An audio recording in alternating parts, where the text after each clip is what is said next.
Assalamu alaikum warahmatullah. Today I'm going to be doing Surah Duha, the whole surah. It's a very short surah, just short 11 ayahs, so I thought that I'll just do it in one day. So let's get started. Auzu billahi minash shaitanir rajeem. Bismillahir rahmanir rahim. So this is basically a Makki surah. It has 11 ayahs. Surah number 93, and Ad-Duha means the morning hours. So Allah is going to swear by a few things. So let's see. What Duha, and it means that by the morning sunlight. And then the next ayah is Wallayli iza saja, and it means and by the night when it falls still. So Allah is swearing by the brightness of the morning and also by the night when it gets dark.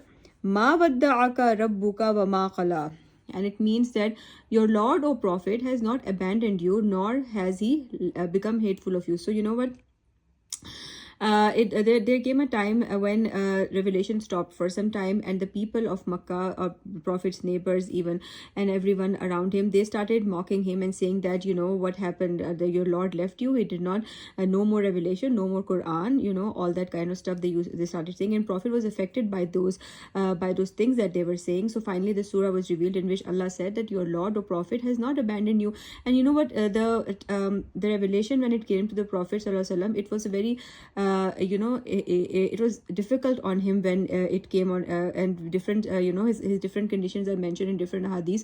So it was also like good to have, like, Allah gave breaks between the revelation, and when those breaks came, the people around him, they started mocking him a lot. So this was when this surah was revealed.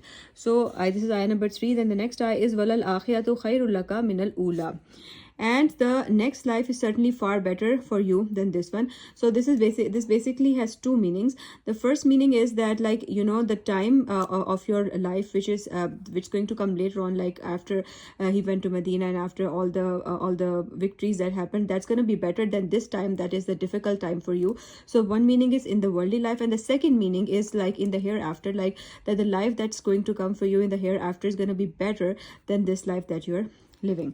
So this is ayah number 4, and then the next ayah is wala sawfa yu'tika rabbuka fatarda, and it means and surely your Lord will give you so much that you will be pleased. So Allah will give you so much also in this world, and we saw that how Makkah was won, and also so many victories for the Muslims later on in the years.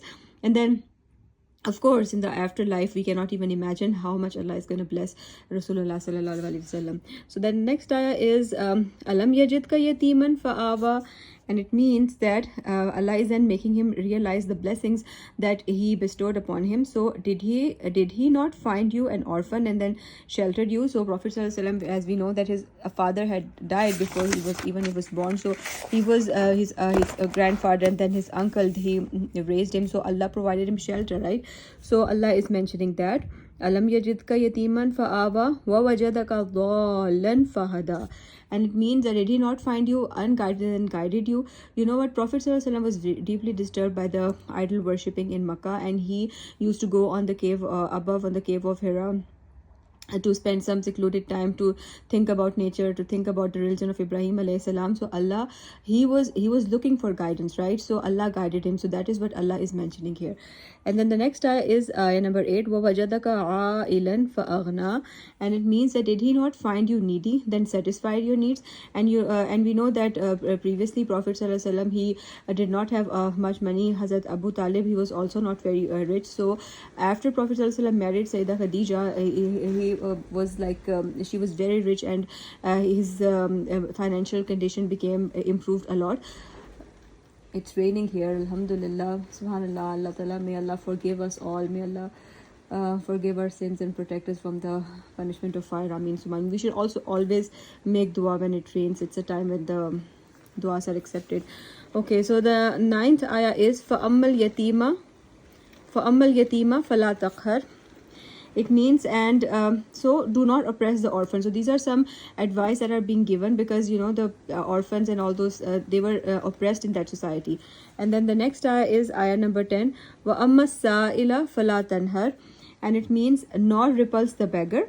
And then finally the last ayah is wa amma bi ni'mati rabbika fahaddis, and proclaim to the and proclaim the blessing of your Lord. So whatever, so the blessings that Allah has given you, you should be thankful to him, and you should not like to some extent we should be hiding our blessings, but not always like complaining.